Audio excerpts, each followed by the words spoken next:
Well, first things first, I want to apologize to everyone. Um, in the last episode, I mentioned I'm going to do a two review episode. Unfortunately, my day did not turn out because I made a huge mistake. Um, I forgot about NWA USA. But however, I also apologize. Normally, I cover New Japan Strong, but there was nothing on the Watch Pro Wrestling Live. I'm having a difficult time watching it on the new NJPW on demand recently. But be patient, I will review that as soon as possible. But right now, let's just review what we got. So, what we're going to review is GLEAT version 3 that took place on July 1st. And strangely enough, this is the first year anniversary for them. As you guys have been aware, these guys have been around for almost a year. Great history that these guys have done. And I'm very happy. We also got the latest ChocoPro 241 and of course NWA USA. But also we got some news updates, and I'm willing to share what's been going on in the world of pro wrestling. So, let's get ready with another episode of Deleted Wrestle Zone.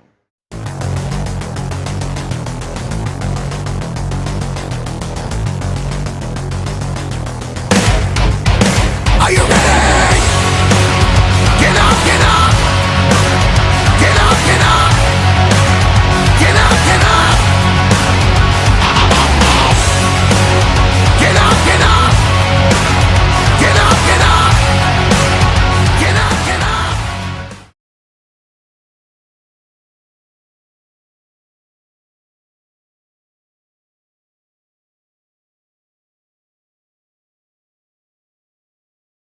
Welcome everybody to Deleted Wrestle Zone, all things that is pro wrestling with AEW, NXT, New Japan Pro Wrestling, Impact Wrestling, the National Wrestling Alliance, various promotions, wrestlers, matches, and championships.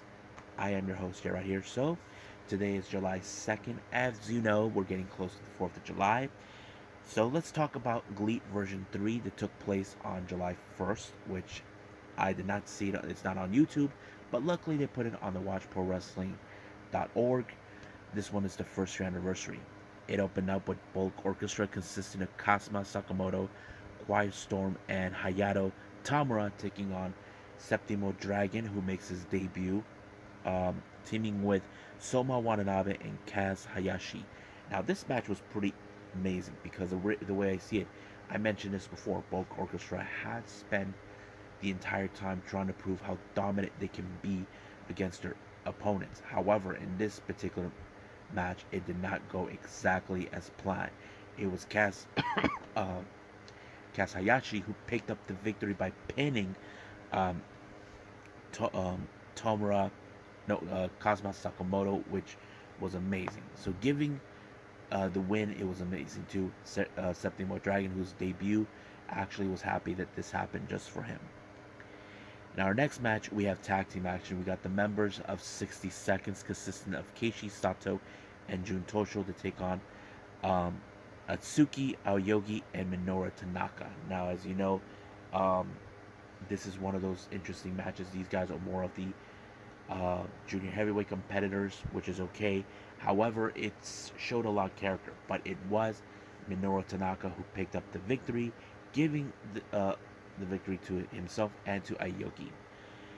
Our next match, the ladies take the stage once again. We have Michiko Miyagi, uh, Yuki, Yuki, Yukari Honozaga, Honosagawa, and Nanane Takahashi taking on the ladies from Sendai Girls Dash, Shizako, Manami, and Mika Iwata. Now, as you know, this is very interesting. All these three ladies are coming from Sendai Girls. I was a bit surprised, but however, it showed a lot of character. However, I was a bit more skeptical in this match because the thing is this: Michiko Miyagi is not the kind of person who's easy to work with, especially when it comes to someone, a third person in the mix. She likes working with Yukari a lot, but when it comes to someone else stepping in with them, that's a different story. But I have to say, she did pull off the victory when she pinned Mika Iwata for the win. Of course, Mika was not a happy camper how she lost, but basically, Miyagi is one of the most toughest competitors you ever get to meet in GLEAT. Next up, we got the reunited Dragon Gate friends. As you guys know, Shima was originally from Dragon Gate, and he is very close friends with Gamma. They both have a group known as Osaka '06. Now, if you guys know this, these guys are originally from Osaka, Japan. That's why they call themselves that way. I don't know what's the six for. I'm going to assume that they've been together since 2006. That's my guess. If I'm wrong, please correct me on the comments. Their opponents will be none other than Bulk Orchestra, consisting of Czech, Shimatani, and Kawatami. Now, the reason this match was set in place, Gamma came to help his closest friend, who could not always stand by to see Bulk Orchestra giving the pounding. But it was a good entrance. However, seeing Gamma and um, Shima team together for the first time is something new for me. Now, I was fully aware about Shima's um, time at Dragon Gate, but I did not know much about things like him being good friends with Gamma was one of them. And it showed me, wow, this is pretty cool. And of course, it was um, Gamma who picked up the victory for his team, and I think it was great to see those two together again. I wouldn't be surprised if Gamma shows up again. Now, our next match, we have, of course, a very interesting development. We have Strong Hearts with Issei Onizuka, Shigehiro Iri, and T-Hawk, and they brought in a very honorary member. You may know him as the Sauce, Alex Zane, which was very interesting. I have to say, I did like how Alex Zane coexisted with of course, Strong Hearts. I wouldn't be surprised if they make him a member of Strong Hearts. That would be awesome. But their opponents is none other than House of Torture, all of them. Dick Togo, Sho, Yujiro, and Evil. But you know that they always have dirty tricks up their sleeves. Yujiro came out with a distraction that left Sho to use a wrench torch right in front of T-Hawk, stealing the win.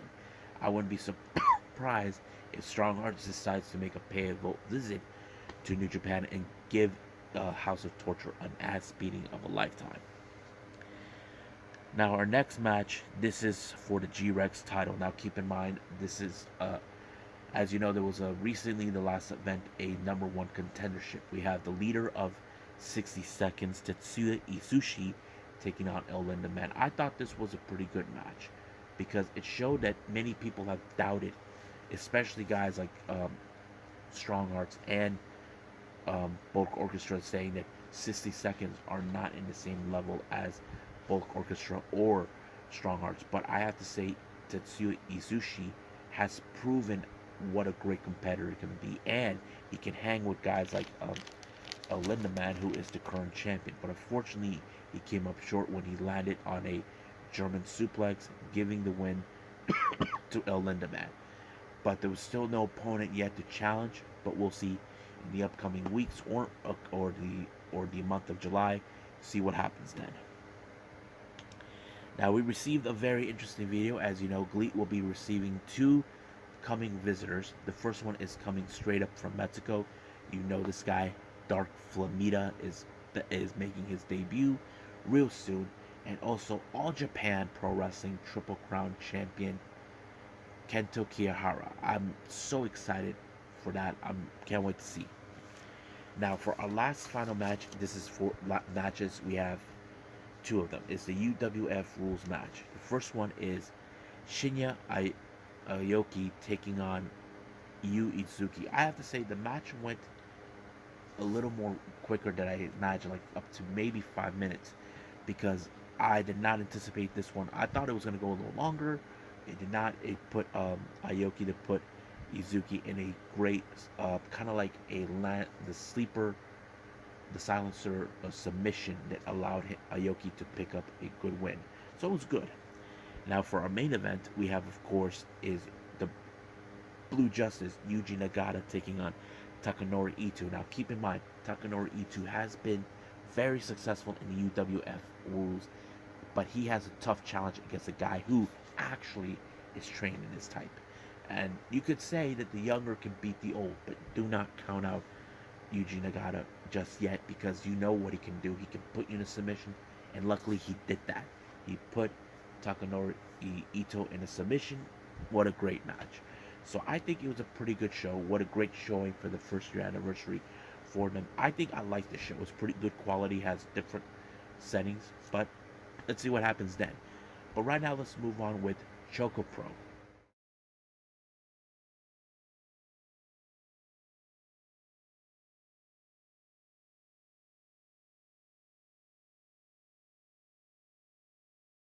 Okay, ChocoPro 241. I have to say, I'm excited for this one because it's a very interesting match. We have our first match, Chiko Shikawa taking on Masahiro Takanashi. Now, I know for a fact it's going to be a good match because you know Chiko Shikawa, she's all energy. You know it's impossible to predict, but unless you Masa Takanashi, you know exactly what she is thinking. He's a veteran in the game. I think, what, 20 something years or so? I'm not sure, but that's what makes him great. But however, he did pick up a very strong pinfall on Chiko Shikawa, and I thought it was pretty great. Oh, by the way, on a side note here, no audience, so basically it was less. But however, Noemi Sakura, she just recently left back to the US, back here. I'm going to assume she only lasted like a couple of weeks, but it was great seeing her, and we'll see what happens because we know that she has big goals in mind here in the States. I'm gonna explain that a little bit. Our second match, we got Sayaka, Ubihiro, and Yunami Izumori taking on the Best Bros. As you know, I love the Best Bros. I don't know what Sayaka is going on in her head. Apparently, she showed up through the window rather than the door. And then she tried to hook up with the Best Bros. Something's odd with her. But, however, the match was great. However, you know the Best Bros. They are one of the best tag teams in ChocoPro. But one thing it was for sure, it did end it with a very, very impressive victory by the Best Bros, no matter what. So, uh, it was, of course, Balinaki who did jumped off the window and landed on top of Sayaka. 1, 2, 3. Good night, Sayaka. Now, for our Junkin tournament. Now, this was a very hard to predict. I did not anticipate a whole lot. I was a bit more like, what the hell? Chiko Shikawa didn't make it through. Neither did Masa or the Best Bros. But it was Yuna Mizumori who did it when she defeated Balinaki. It was kind of embarrassing. And of course, he told May to shut up. But it was good. Now, here's the interesting part that took place in the post show. Or, well, it wasn't over, but I like to call it the post show. Balinaki had some interesting developments that he wanted to address. Starting after July 11th, he will be gone for 2 months from ChocoPro, and that he will be doing a US tour. So basically, for all you fans out there who love Balinaki, me, I would love to meet the guy. You know, he is. I have to say, I would like to talk to him, maybe hang out with him. You know, probably. You know, I like to take him for some tacos. You know what I mean? It'll be good. But anyway, he'll be gone from that time, so he'll be doing a U.S. tour. But he did stay. If you guys like to hit him up wherever town he is, just hit him up. That's what he says. Hopefully, if he gets closer to like L.A., I'm okay with that. But yeah, now the reason of Emi Sakura for her big goals. I don't know if you guys ever heard. Emi Sakura is considering opening up a wrestling school for women down in Florida. I have to say it would be a good thing because Emi Sakura is a legend. You know, she's been in the game for a long time. She taught some of the best wrestlers. We kind of forget um, Riho, um, Hikaru Shida. There were other girls that she trained, like, for example, uh, Su- Tsukasa Fujimoto is one. I'm trying to think of who else did she train. There were others. Madeline is one I know of. So there's been a lot of girls that she trained, good wrestlers. So I would say it would be a good thing. I'm not sure, but also there is talk about the ChocoPro USA, and that I think is still being in the works. I'm not sure, but I think that's pretty much it right now for ChocoPro. So stand by for the next one, ChocoPro 242. which will be for the next episode. So let's move on with NWA USA.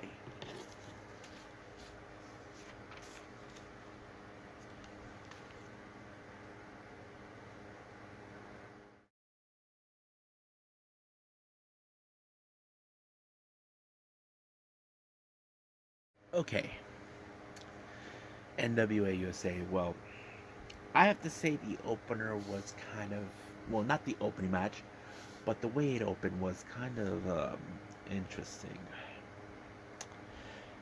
I don't know exactly what it was. May Valentine had an interview with Gags the Gimp. He didn't talk, but I don't know what she made of it. I don't know what to make of it to myself. He pulled out the zipper, stick out his tongue, right close to her face. I'm trying to think, did she got turned on by him? I don't know. But it was so great. I mean, look, I know the thing with the tongue seems disgusting, but the way the reaction is so great. I loved it. Oh my god. But anyways, later on we did had another interview in the ring, but this time is Kyle Davis with Black G's along with Austin Idol. So basically, things are going great for them. But however, Black G's feels like he's been a bit more disrespected. However, he was interrupted by none other than Gangsta Gimp. I have to say this was a very interesting development. So it turned into a match between both Gags and Black G's. But however, what I did like, no matter what Black G's did to punish Gags the Gimp, it was more like he was enjoying the punishment. It's more like you're boosting his insanity, you know? He was about to pull out the tongue, but somehow he was able to pick up the victory by doing like a somewhat version of the Scorpion Death Drop, but instead of going back, he just bam, allowing him to win the match. And I have to say, this is going to be a huge upset for Black G's, but I wouldn't be surprised that Father James Mitchell is going to be happy for him. But at the same time, Austin Alameda may declare war against the miserable faithful, whatever they call themselves. But yeah. Now our next match, we have AJ Kazana and his dad Joe Kazana, another fellow wrestler, taking on Magic Jack Dumas along with CJ. If you guys know who CJ is in fact Christy Jane, who is like being the showgirl type, but who always messes up at the wrong time. Now, of course, the distractions were CJ and Joe Kazana. However, when things seemed like were going exactly how it's going to be, things turned for the worse because CJ used something to keep AJ down on the ground by using a rope or some sort of tie, whatever it was, to ensure that AJ doesn't tap out. I mean, kick out, but it worked, giving Magic Jack Dumas to pick up a win. But sooner or later, something's gonna change. Now, our main event is the NWA Women's World Tag Team Championship. This is a rematch from Always Ready. We have the champions, Pretty Empowered, Ella Envy, and Kenzie Page taking on the Hex, Marty Bell, and Allison Kay. Now, this is more of a war between these two teams. Now, if you remember, it was Ellie Envy who kicked Marty Bell right in her, you know what. I don't think Kenzie Page knew anything about that because in the later near the end, Ella grabbed the belt and whacked Allison Kay. Kenzie saw that, but she was conflicted. Now, this is something similar that we've seen recently with the Mustache Mountain in NXT UK. I'm not sure if we're seeing a somewhat version of it in the women's division in NWA. You know what I mean? For the tag team division. That is something we definitely need to pay attention how it's going to go. It may not be the same, but it feels like a similar concept. So I have to say it was very interesting, but we'll see what happens in the upcoming events for a couple weeks or a month or two. But we'll see. I believe right now let's just move on with our last thing we're going to do is some news updates.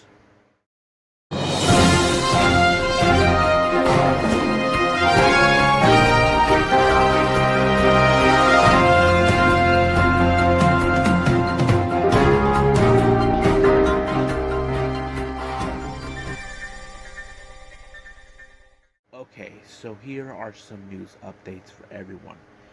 You may have heard what's been going on. I don't know how you guys would feel about her making her return in pro wrestling due to what took place 2 years ago or what's been going on in her life. I'm talking about Tesaa Blanchard. Yes, once again, that name has finally popped up. Apparently, she's advertising for two events that she'll be showing up. She'll be showing up in Hurricane Pro Wrestling, which is in Florida, and the other one will be at Warrior Wrestling for the Stadium Series in Night 2 on, I believe, in August 20th. Now, we know the last time she was in Warrior Wrestling, she lost the title to Kylie Ray. So, I don't know how fans would feel. I know people feel that she has a lot of baggage. I get that. But we'll see what happens. Now, as you know, I've been covering the recent developments in Terminus 3, mostly what matches have been announced. Well, another one has been announced. We got Invictus Cash taking on Mike Bennett. I have to say it's going to be a good match to see. Now, a very interesting development going on with Stardom. As you know, they have this new show called Showcase. It's going to feature the traditional Stardom shows, New Blood, and something else. Apparently, if you guys have been watching in Stardom or on either on their social media or on YouTube, we just recently saw this Grim Reaper made appearances. The first time is when Saya Kamitani was paying a visit to Rossy Ogawa. The lights turned off and the Grim Reaper showed up and tried to kill Rossy Ogawa. And then that Grim Reaper chases Saya Kamitani all the way to the bathroom until he got both of them. So basically, that's two times we've seen that video. Two videos. Now the third video is Starlight Kid went to protest in front of Rossy Ogawa's office.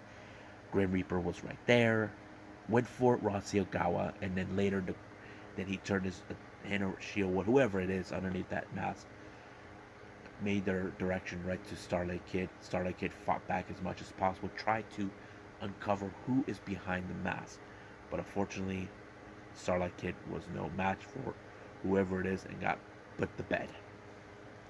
So I don't know what is that all about, but it's kind of interesting. Even in Twitter, she's frustrated with the idea of this, but we'll see what happens. But if I was Starlight Kid, I would team up temporarily with Saya Kamitani to get rid of this goofball. But yeah. Now, as you know, next week in UK time, we have RevPro with their upcoming event. This one is a very good one that everybody definitely would like. It appears that our brand new AEW All Atlantic champion, Pac, is going to put his title on the line against Shota Umino, better known as Shooter. So this will be a very exciting match, and also this will be Pac's first title defense. Now, you're probably saying, can Pac put that title on the line? Yes, they want to put this more of a global title, and I think it's a good idea because we have wrestlers that come from all over the world, like not only in Japan, but other locations, but it would make sense. Now, two things have developed recently in DDT. We have the return of Tetsuya Endo, who made his appearance. Apparently, he did say he will return to the ring on July 24th in Corkin Hall, but he just left a statement that he put out. I'm going to read this right now. I couldn't stand Nakajima's tensions at Cyberfight Festival. I accept everything that happens on that ring because it's a reality. I want to start a new professional wrestling life, Tetsuya Endo and Corkin Hall tournament. So basically, he's willing to accept what took place. Now, as you know, this was a brutal situation, but he's willing to put it behind him. However, in retrospect to what's been going on with DDT, it was announced that Konosuke Takeshita will be making his return to Japan temporarily, only to appear and wrestle in Wrestle Peter Pan, which is the version of WrestleMania. So that's a good thing. Now, for all you Allen 5 Angels, it was announced by the Wrestling Observer that he's making his Impact Wrestling debut on tapings. So he is now going to be appearing there. Now, it's still unclear, is he going to be working full time or just making per appearances? That is still unclear. Until then, we will find out. I don't want to speculate his appearance in Impact. I have to say this would be a good thing for him in his career. He had 2 amazing years in AEW, but it's time to see what he can do outside of it. He is going to be wrestling in independence in case anybody asks, so that's what he's going to do. So I think that's pretty much it. So let's just end it right here and call it a day. So I hope everybody enjoys this episode. Coming up, like I said, we have ChocoPro 242.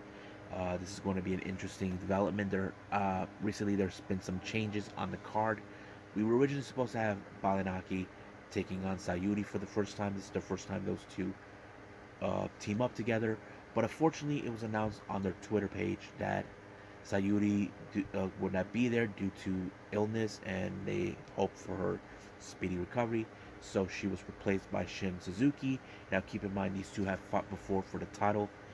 This is not a non-title match, so hopefully that's what it is. But as I mentioned this before, if Shin Suzuki pins Balanaki, he could get a title shot. We do have New Japan Road coming up. I can't wait to see what's going to take place. And if there's anything else, I will put that in the up later episodes. But for now, I'll see you guys in the next DWZ time. Same DWZ channel. I must bid all of you adieu. So, goodbye. Mwah. And have a nice day. Bang.